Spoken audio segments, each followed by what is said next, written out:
Olivia Wright sat in the back row of the massive lecture hall. The seat next to her was empty as usual.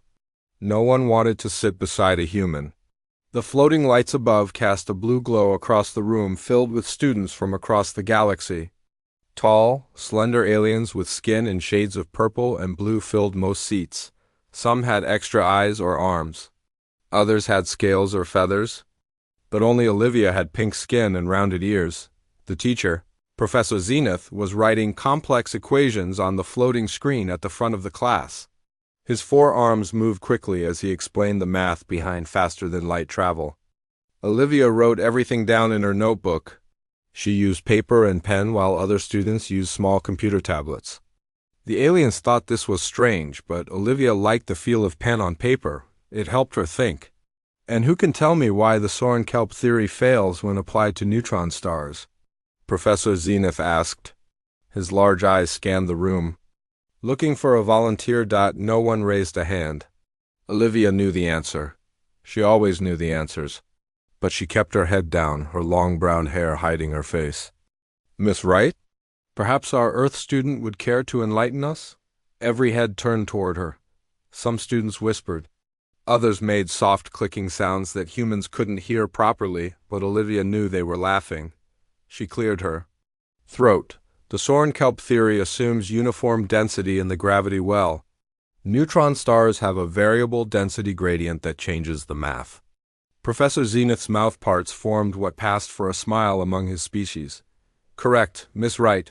Very good. A tall blue student 3 rows ahead turned to stare at her. His name was Kyle Bennett from the Andromean star system. His people looked almost human except for their blue skin and slightly larger eyes. Lucky guess? He whispered, just loud enough for her to hear. Olivia looked back down at her notes. It wasn't worth responding. She was used to this treatment. Humans were newcomers to the Galactic Federation.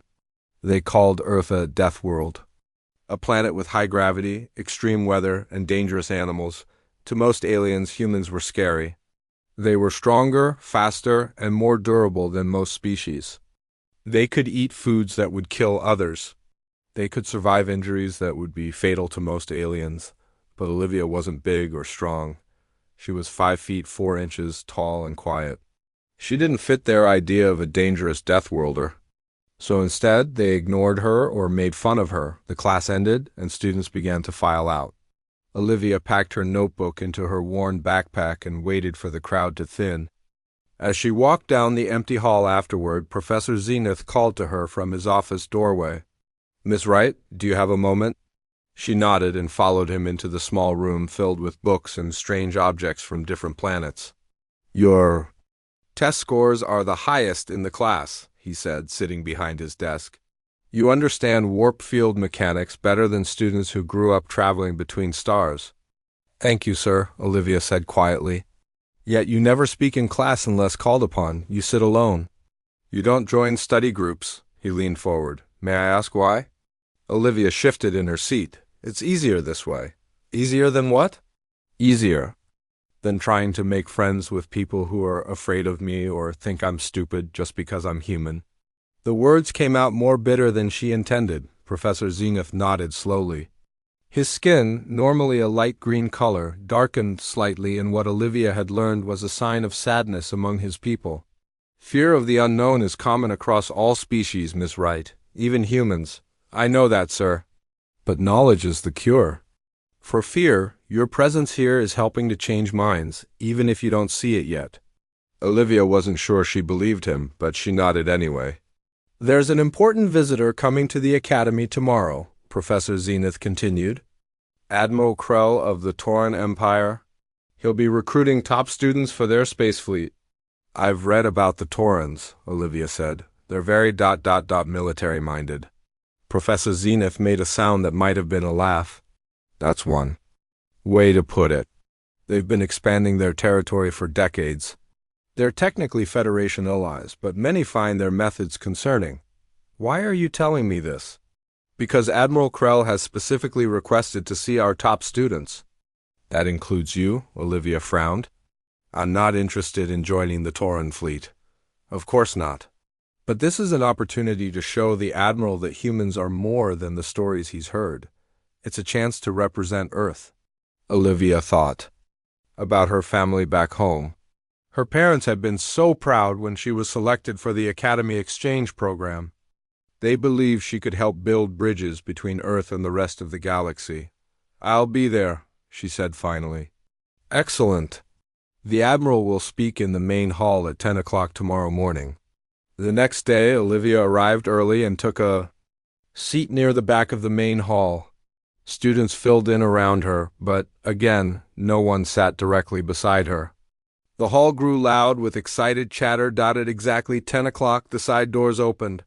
Admiral Krell entered, flanked by two officers in dark uniforms. The Admiral was tall, even for a Tauran, nearly 7 feet in height. His skin was deep red with black markings on his face that signified his high rank. His uniform was covered in medals and badges. The room fell silent as he walked to the podium. "Future leaders of the galaxy," he began, his voice deep and powerful. "I am honored to be among such promising minds."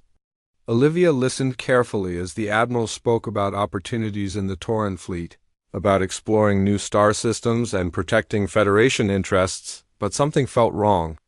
When he showed images of Tauran ships in formation, Olivia noticed they weren't defensive patterns as he claimed. Her father had served in Earth's Space Navy, and she had grown up studying ship tactics. These were attack formations, designed for swift strikes against specific targets. The Admiral switched to another slide showing star maps. "Our fleet conducts regular patrols in these sectors to maintain peace." Olivia's eyes widened slightly. The patrol routes he highlighted formed a clear pattern. They were systematically moving closer to Earth's colony in the Proxima system. After the presentation, students lined up to speak with the Admiral. Olivia hung back, watching as he chatted and smiled with the alien students. When Kyle Bennett mentioned he was interested in tactical operations, the Admiral's expression changed subtly. "We're always looking for tactical minds," Admiral Krell said, "especially now with our special operation approaching." "Special operation?" Kyle asked eagerly. The Admiral put a hand on Kyle's shoulder. "Nothing you need to worry about yet, young man? But keep excelling in your studies and you might be part of it." Olivia slipped out of the hall without speaking to the Admiral. Her mind was racing. That night, instead of going to the dining hall for dinner, she went to the Academy Library. She needed to research Tauran fleet movements over the past year. She needed to find out what this special operation might be and why it seemed to be focused near Earth's most vulnerable colony. For 2 weeks after Admiral Krell's visit, Olivia barely slept. She spent her nights in the Academy Library, searching through public records of Tauran fleet movements. During the day, she paid extra attention in her tactical classes, especially when they discussed shield technologies and sensor systems. The library computer terminal glowed softly in the dim room. Most students were asleep at this late hour. Olivia rubbed her tired eyes and looked at the star map she had created. Red dots showed where Tauran ships had been spotted over the past 6 months. The pattern was clear now. They were gathering near the jump point that led to the Proxima colony. "What are you working on so late, Ms. Wright?" Olivia jumped at the voice. Professor Zenith stood behind her, his forearms holding a stack of data tablets. "Just some extra research, Professor," Olivia said, quickly switching the screen to show her homework assignment. Professor Zenith's large eyes blinked slowly. "You've been spending a lot of time here lately. The librarian mentioned you've been accessing military history files." Olivia hesitated. She wasn't sure who she could trust. "I'm just interested in Tauran battle tactics." "A specific interest?" Professor Zenith noted. "Does this have anything to do with Admiral Krell's visit?" Olivia took a deep breath. "Professor, have you looked at the Tauran patrol routes near Proxima?" "I can't say that I have. They're positioning ships at all the jump points leading to the colony. They claim it's for training exercises, but the formations are offensive, not defensive." Professor Zenith set his tablets down and took a seat next to her. "That's a serious claim, Ms. Wright." "I know what I'm seeing," Olivia said firmly. "My father served in Earth's Navy. I grew up studying ship tactics." The Taurans are preparing for something, and I think it involves Earth's colony. The professor was quiet for a long moment. Show me your evidence. Olivia brought up her research, explaining each data point and pattern. When she finished, Professor Zenith looked troubled. You've been thorough, he admitted. But this isn't enough to make accusations against a Federation ally. We need more proof. I'm trying to find it, Olivia said. But most of the Tauran military files are restricted. Professor Zenith stood up. Be careful, Ms. Wright. If what you suspect is true, this could be dangerous knowledge. The next morning in Tactical Systems class, Olivia found herself distracted. She hadn't slept all night, and her eyes kept closing despite her best efforts. Miss Wright. The sharp voice of the instructor, Mr. Allen, snapped her awake. Perhaps you'd like to explain the weakness in the Tauran shield configuration to the class? Olivia blinked and sat up straight. The classroom was silent. All eyes were on her. Their rear deflector grid has a harmonic vulnerability, she said, her mind quickly recalling details from her research. If you hit their shields with a focused pulse at exactly 327.5 terahertz, it creates a resonance cascade that can open a gap for about 3 seconds. Mr. Allen stared at her. That's correct, though that information isn't in your standard textbook. From across the room, Kyle Bennett snorted. Seems like the Deathworlder has been doing some extracurricular reading. Planning to attack our allies, right? Several students laughed. Olivia felt her face grow hot. Actually, she said louder than she intended, I'm more interested in why the Taurans have been secretly modifying their ships, weapon systems to target Earth-based shield frequencies. The room fell completely silent. Mr. Allen's eyes widened. That's enough, Ms. Wright, he said firmly. See me after class. As students filed out later, Kyle bumped roughly into Olivia's shoulder as he passed. Watch yourself, Deathworlder, he whispered. You're making powerful enemies. Olivia approached Mr. Allen's desk, expecting a lecture. Instead, he looked at her with concern. Where did you get that information about Tauran weapons? I analyzed their recent test firing data, Olivia explained. They've been calibrating their main weapons to a very specific frequency range, one that matches exactly with Earth colony defensive shields. Mr. Allen shook his head. That's troubling if true, but be careful about making such claims publicly.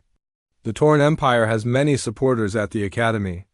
Later that day, Olivia was eating alone in the dining hall when a tray clattered down across from her. She looked up in surprise to see a human student she recognized from her physics class. His name was Sam Lewis, one of only 3 other humans. At the Academy, mind if I join you? He asked, already sitting down. Olivia shrugged. Free galaxy. Sam took a bite of his food and leaned forward. I heard what you said in Tactical Systems class about the Taurans, Olivia tensed, and I think you're right, Sam said quietly. My roommate is Kyle Bennett's lab partner. Kyle's been bragging that he's getting a special internship with the Tauran fleet next month. Says they're planning a peacekeeping operation that will make history. Olivia's stomach tightened. Peacekeeping. That's what Admiral Krell called it too. There's more, Sam continued.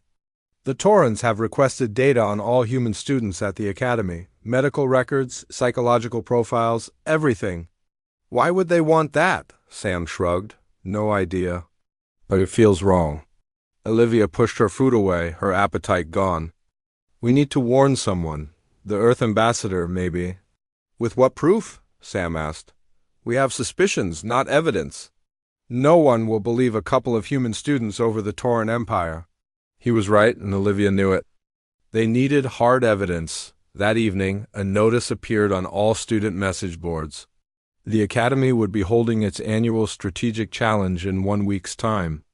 It was a prestigious competition where students demonstrated their tactical skills and simulated space combat scenarios Olivia had never considered entering before. The competition was usually dominated by students from militaristic species like the Taurans and Andromeans. No human had ever placed in the top rankings, but as she read the announcement, an idea began to form. This year, Admiral Krell himself would be one of the judges. The winners would receive a tour of the Tauran flagship, currently in orbit around the Academy's planet, access to a Tauran military vessel. It was exactly what she needed. Olivia hurried to the registration terminal and entered her name. As she finished, a message popped up on her screen. Confirmation required for high-risk entry. Human physiological profiles indicate potential stress reactions to combat simulations. She overrode the warning and confirmed her entry. As she walked back to her dormitory, Olivia felt eyes on her. She turned to see Kyle Bennett watching her from the end of the hallway, his blue face unreadable in the dim light. The next few days passed in a blur of preparation. Olivia spent every free moment in the simulation lab, running scenario after scenario against simulated Tauran fleet configurations. She studied their attack patterns, defense strategies, and communication protocols. On the third night, Professor Zenith found her there, bleary-eyed but still working. "The competition is meant to be a friendly demonstration of skills," he said gently. "Not a reason to work yourself to exhaustion." Olivia looked up from the simulation controls. "This is more important than a competition, Professor. You believe you can find evidence of the Tauran's plans if you win?" She nodded. "I need to get aboard their ship." Professor Zenith's expression grew serious. "Be careful, Ms. Wright. If you're right about the Taurans, they won't take kindly to someone interfering with their plans, especially a human." "I know the risks," Olivia said, turning back to her work. "But someone has to stop them before they start a war." As the day of the competition drew near, rumors spread through the academy. The quiet human girl from Earth was practicing day and night for the strategic challenge. Some students laughed. Others placed bets on how quickly she would be eliminated. No one believed a human could win, but Olivia wasn't planning just to win. She was planning to save her people. The day of the strategic challenge arrived. The Academy's main simulation hall was packed with students and teachers. At the front of the room, a panel of judges sat at a long table. Admiral Krell was in the center seat, his red skin looking even darker under the bright lights. Olivia stood with the other competitors in a separate area. There were 12 students in total. 4 were Taurans, including Kyle Bennett. 3 were from the Andromean system. The rest were from various other species. Olivia was the only human. Professor Zenith approached the competitors. "Remember, this is a test of strategic thinking, not just combat skills. You will each face a unique scenario. Your goal is to achieve your mission objectives with minimal losses. May the best strategist win." The first competitor was called forward, a tall Andromean female. Her scenario involved defending a space station against pirate attacks. She did well, completing the mission with only minor damage to her forces. One by one, the students took their turns. Most completed their missions successfully. When Kyle Bennett stepped up, the scenario was to escort a convoy through hostile territory. He aggressively destroyed all enemy ships and brought the convoy through safely, earning approving nods from Admiral Krell. Finally, it was Olivia's turn. "Olivia Wright, Earth," Professor Zenith announced. As Olivia walked to the simulation pod, she heard whispers and a few laughs from the audience. She ignored them and stepped into the pod. The door closed, and the simulation screens came to life around her. Professor Zenith's voice came through the speakers.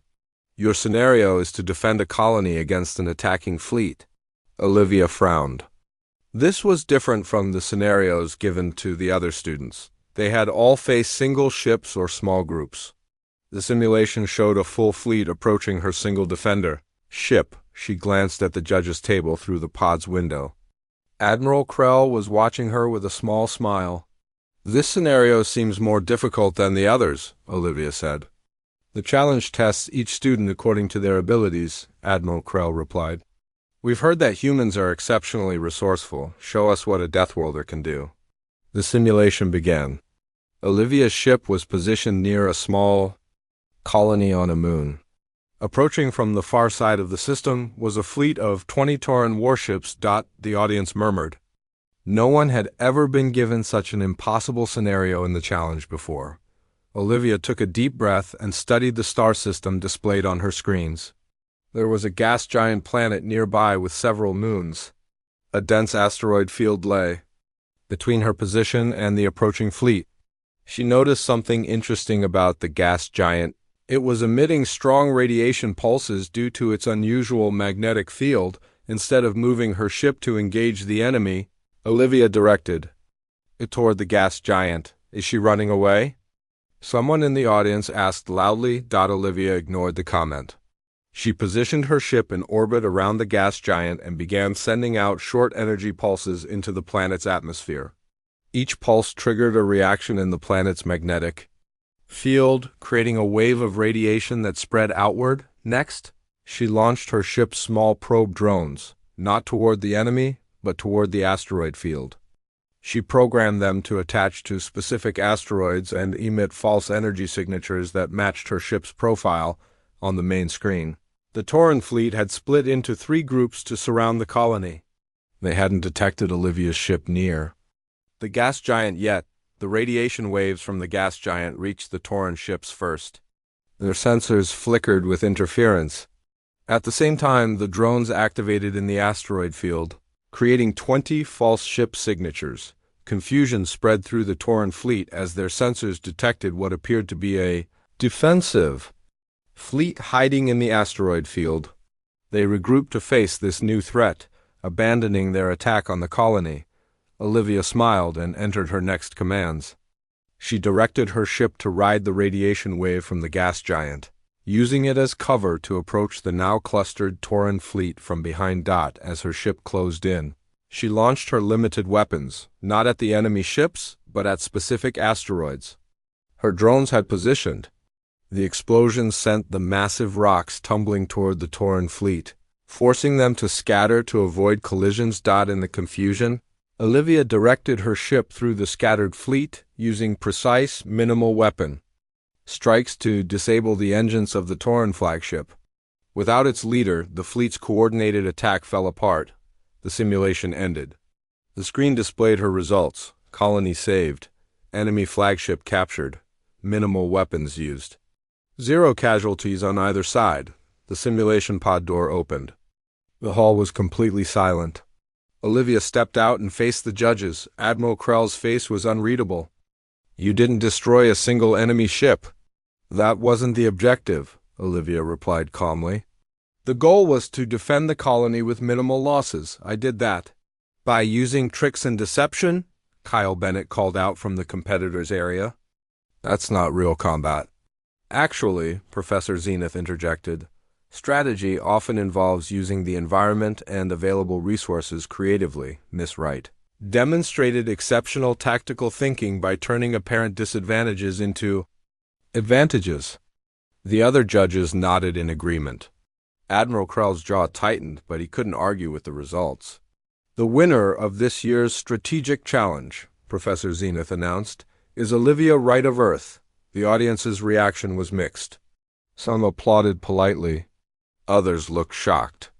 The Tauran students were notably silent. As part of her prize, Olivia was invited to tour the Tauran flagship the next day. Admiral Krell himself would be her guide. As she left the simulation hall, Sam Lewis caught up with her. That was amazing, he said, eyes wide. How did you know those tactics would work? I didn't, Olivia admitted. But I've been studying Tauran fleet protocols. They're trained to react to direct threats with overwhelming force. I just had to give them a threat they couldn't overwhelm. The Admiral didn't look happy. No, Olivia agreed.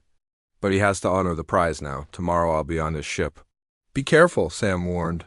I've heard rumors that some of the Tauran officers were angry about your victory.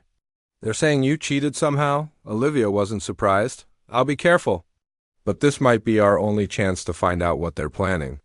That night, Olivia couldn't sleep.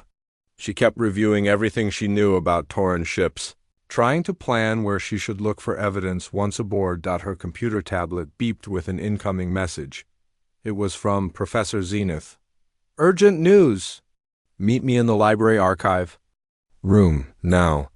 Olivia hurried through the dark, quiet hallways of the academy. The library was closed at this hour, but Professor Zenith had given her the access code weeks ago for her research. She found him in the archive room, surrounded by glowing data screens. What's wrong, Professor? The Tauran fleet is moving, he sawed grimly. Not just the flagship in orbit, but all their ships near the Proxima jump point. They've accelerated their timeline. How do you know this? I have friends in the Federation Navy, he explained. They've been monitoring the situation since I shared your concerns. The Taurans are claiming it's just a training exercise, but the fleet is in attack formation. Olivia felt a chill run down her spine.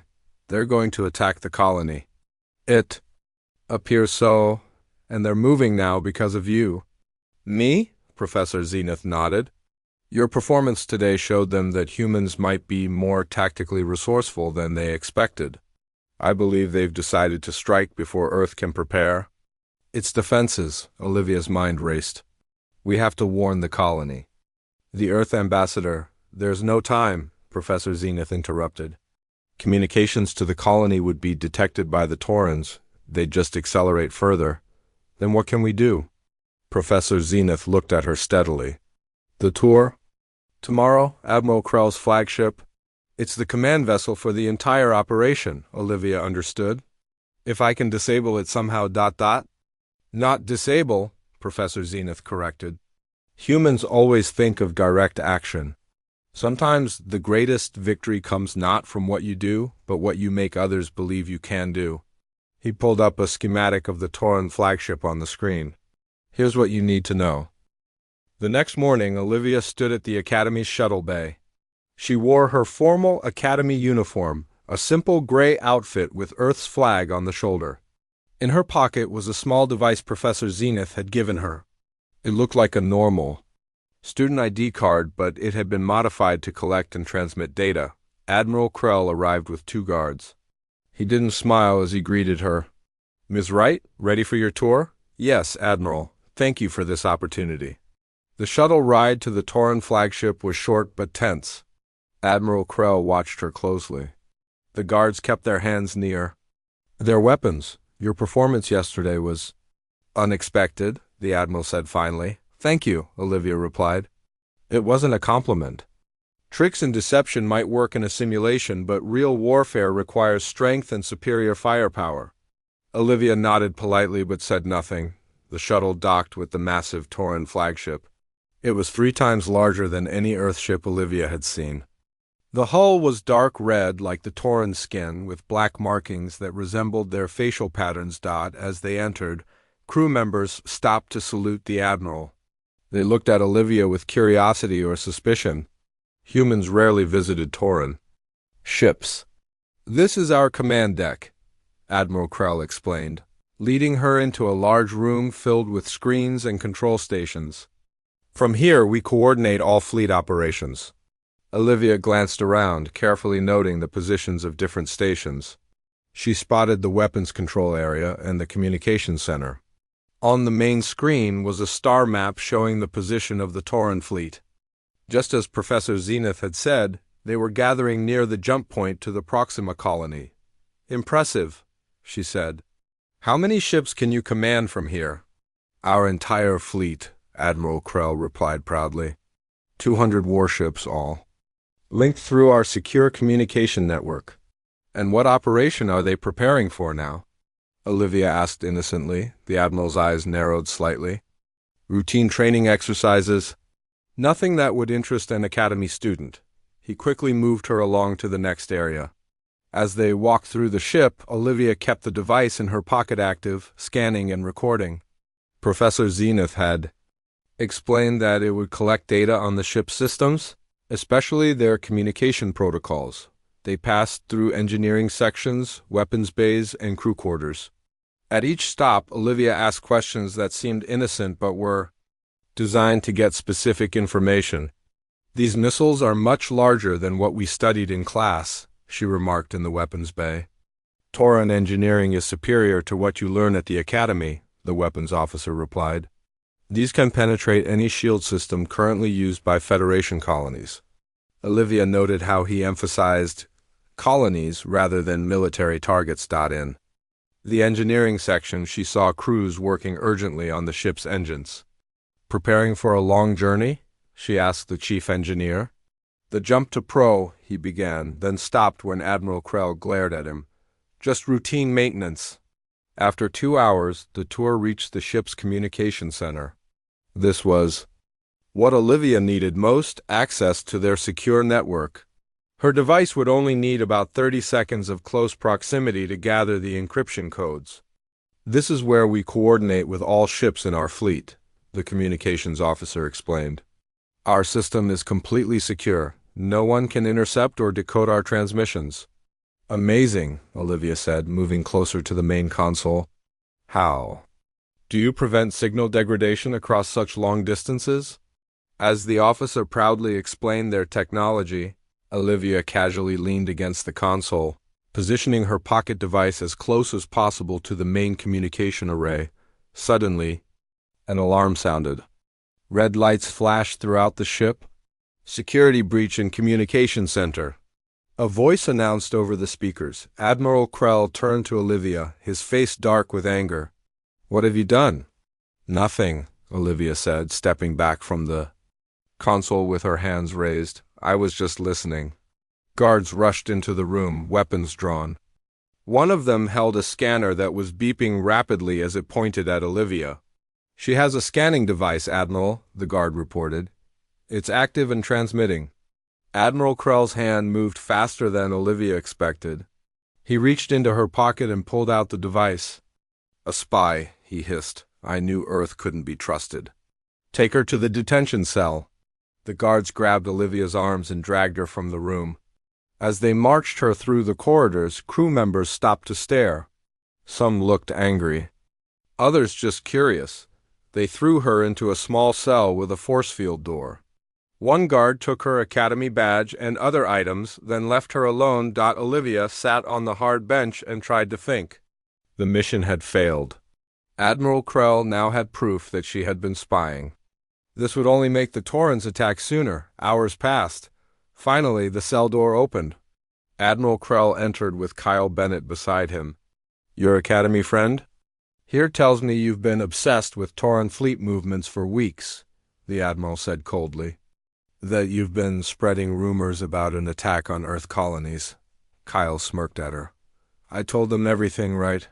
About your late nights in the library, your questions about our shield frequencies."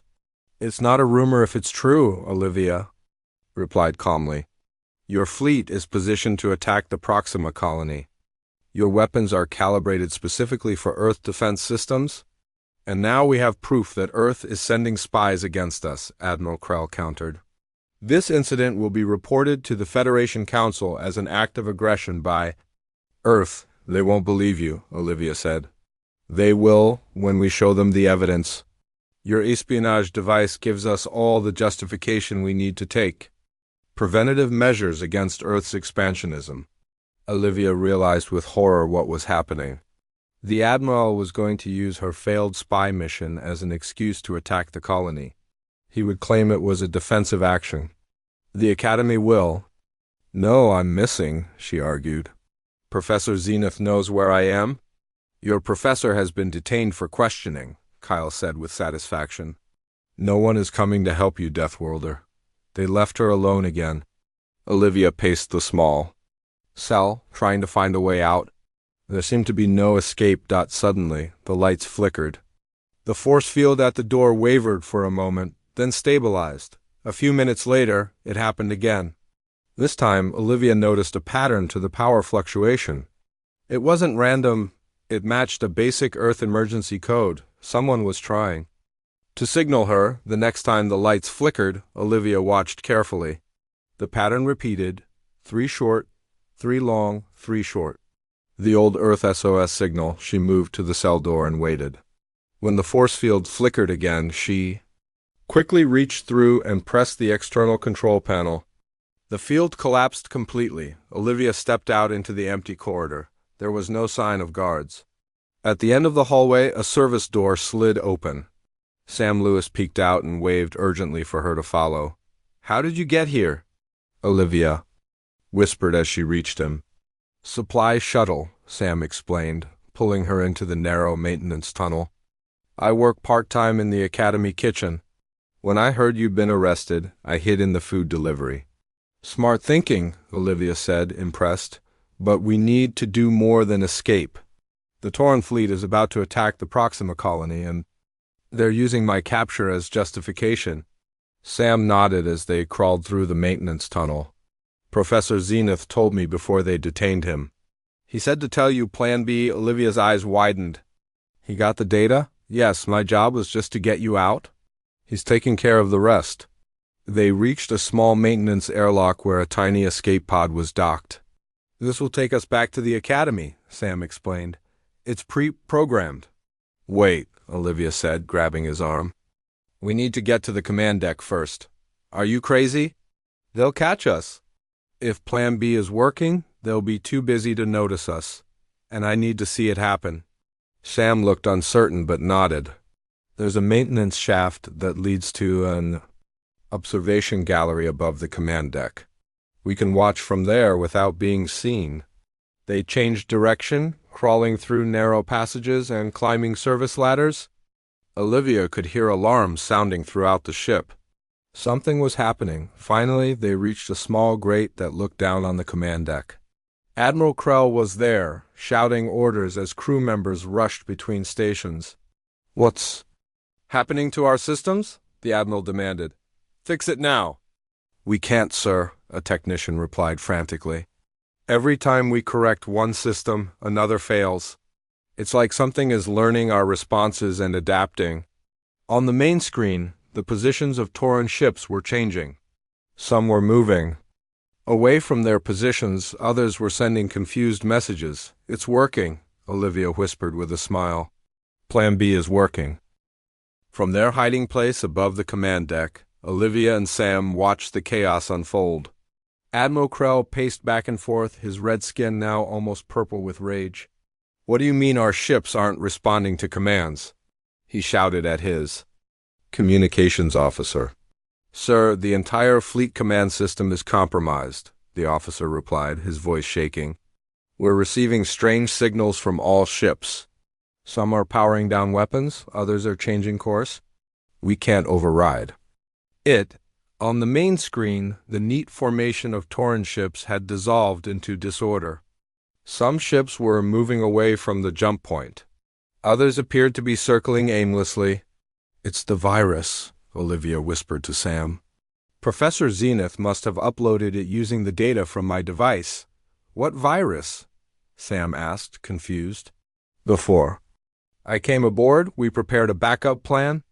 My device wasn't just scanning their systems, it was mapping them for a specialized virus. Once Professor Zenith got the data, he could create a program that would infiltrate their command network and disrupt their attack. Below them, Admiral Krell slammed his fist on a console. Find the source of this interference. It must be coming from somewhere, a young officer approached nervously. Admiral, we're receiving a transmission from the Academy.